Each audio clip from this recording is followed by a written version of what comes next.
2023년 1월 19일 목요일 열린비전교회 새벽기도에 나오신 여러분에게 하나님의 은혜와 평강이 가득하시길 축원합니다.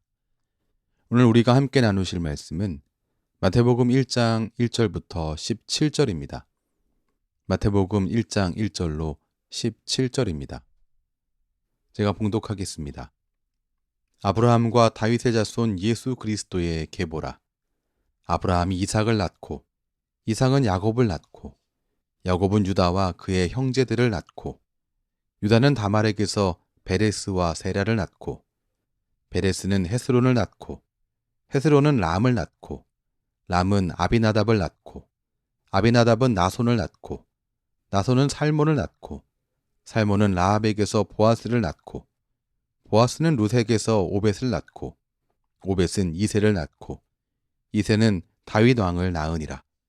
다윗은 우리아의 아내에게서 솔로몬을 낳고 솔로몬은 르호보암을 낳고 르호보암은 아비야를 낳고 아비야는 아사를 낳고 아사는 여호사밧을 낳고 여호사밧은 요람을 낳고 요람은 우시야를 낳고 우시야는 요담을 낳고 요담은 아하스를 낳고 아하스는 히스기야를 낳고 히스기야는 므낫세를 낳고 므낫세는 아몬을 낳고 아몬은 요시야를 낳고 바벨론으로 사로잡혀 갈 때에 요시야는 여고냐와 그의 형제들을 낳으니라.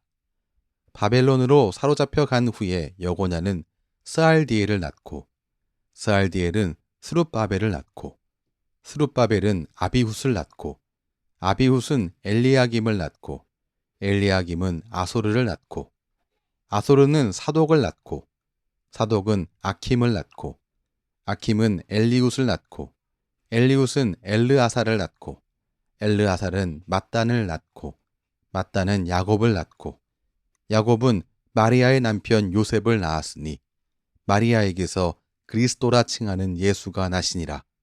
그런즉 모든 대수가 아브라함부터 다윗까지 14대요. 다윗부터 바벨론으로 사로잡혀 갈 때까지 14대요. 바벨론으로 사로잡혀 간 후부터 그리스도까지 14대더라. 아멘. 새해가 되어서 성경을 한번 읽어야겠다라는 생각이 들어서 신약 성경을 폈는데 마태복음 1장 1절에 처음 보는 입에 익숙하지 않은 이런 이름들이 등장해서 놀란 경험들, 그리고 역시 성경 읽는 게 어렵다라고 하는 결론을 내려본 적이 있으실 겁니다. 정말 이 17개의 구절은 처음에는 정말 무척 지루하게만 보입니다. 낳고 반복되어지니 말입니다. 이런 말씀이 나랑 무슨 상관이지? 하는 그런 의아함이 우리에게 쉽게 생겨납니다.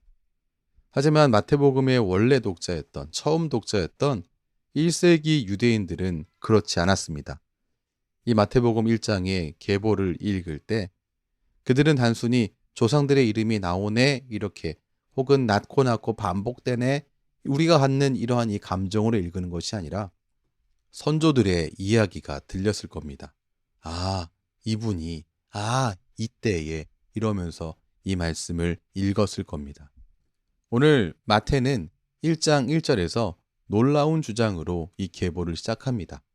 아브라함과 다윗의 자손 예수 그리스도의 계보라. 예수님의 족보가 소개되는데 예수님은 아브라함과 다윗의 자손이다 라고 말씀을 시작하고 있는 겁니다. 예수님이 오랫동안 기다려온 약속된 메시아, 하나님 나라를 회복할 자, 그리고 그 백성들을 구속할 분이시다라고 마태가 이 말씀을 시작하고 있는 겁니다. 이것이 마태복음의 중심 메시지이자 이 책을 기록한 목적입니다. 오늘 1장 1절부터 17절까지의 말씀을 세 가지의 초점으로 나누고자 합니다. 첫 번째는 예수님은 다윗의 약속된 아들이라는 사실입니다. 바벨론 포로기 이후에 200년 동안 유대 땅을 다스리고 있었던 왕과 여왕들은 다윗 혈통이 아니었습니다. 예수님이 태어났던 그 당시에 그 땅을 다스리고 있었던 헤롯 왕 역시 다윗 왕가의 피를 물려받지도 않았고요. 온전한 유대인도 아니었습니다. 그는 단순히 로마가 이 지역에서 정책상 왕으로 세운 군대 사령관에 불과했습니다. 그런데 오늘 6절 말씀을 보면 이 계보가 쭉 진행될 때 이새는 다윗 왕을 낳으니라 라고 기록하고 있고요. 그 다음 바벨론 포로로 잡혀가기 전까지의 왕들의 이름을 말할 때는 왕이라는 단어를 사용하지 않고 이름만 기록하고 있습니다. 이것은 예수님이 영원한 통치를 가져오는 다윗 왕을 잇는 다윗적인 메시아라는 사실을 강조하는 겁니다. 예수님 태어난 당시에 그 땅을 다스리고 있는 헤롯 왕, 그가 참된 유대의 왕이 아니라 바로 예수 그리스도가 왕가에 속한 이라는 사실을 말합니다. 사무엘하 7장 16절 말씀에 내 집과 내 나라가 내 앞에서 영원히 보존되고 내 왕위가 영원히 견고하리라, 이렇게 하나님께서 다윗에게 말씀하셨는데 이 말씀을 실현하는 이 말씀이 성취된 것이 바로 예수님을 통해서다라고 말하고 있습니다. 두 번째, 우리는 이 1장 1절부터 17절까지의 말씀 속에서 예수 그리스도가 아브라함의 씨다라는 것을 확인할 수 있습니다. 그냥 아브라함의 씨가 아니고 아브라함의 그 씨입니다. 창세기 22장 17절과 18절 말씀을 보면 내가 내게 큰 복을 주고 내 씨가 크게 번성하여 하늘의 별과 같고 바닷가의 모래와 같게 하리니 내 씨가 그 대적의 성문을 차지하리라. 또 내 씨로 말미암아 천하 만민이 복을 받으리니, 이렇게 기록하고 있습니다. 아브라함의 약속된 그 아들, 대적의 성문을 차지하며 또한 이 씨로 말미암아 천하 만민이 복을 얻게 되는 바로 그 씨가 예수님이다라고 오늘 1장 1절에서 17절의 계보가 이야기하고 있는 겁니다. 특별히 창세기 22장 18절에서 내 씨로 말미암아 천하 만민이 복을 받으리라 라고 말씀하셨는데 바로 이 예수님을 통하여서 천하 만민이 복을 받을 것을 강조하고 있습니다. 세 번째, 이 1장 1절부터 17절까지의 이 계보는 예수 그리스도가 하나님의 아들이라는 사실을 말하고 있습니다. 16절을 보면 마리아에게서 그리스도라 칭하는 예수가 나시니라 라고 말씀하고 있는데요. 예수님의 탄생과 관련해서는 이 앞에서 말하고 있었던 아버지가 낳았다라는 형식을 사용하지 않고 있습니다. 예수님의 탄생과 관련해서 예수님을 그의 아버지 요셉이 낳았다라고 말하지 않고 있는 겁니다. 예수님의 엄마인 마리아가 낳았다라고 표현하고 있지도 않습니다.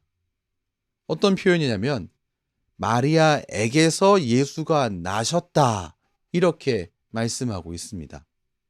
이 부분에 대하여서 학자들은 이것은 신적 수동태다라고 말하는데요. 하나님이 마리아를 통해서 예수님을 낳았다는 의미입니다. 하나님이 마리아에게서 성령으로 예수 그리스도를 낳으셨기에 예수님은 또한 하나님의 아들이다라고 오늘 이 계보가 이야기하고 있는 겁니다.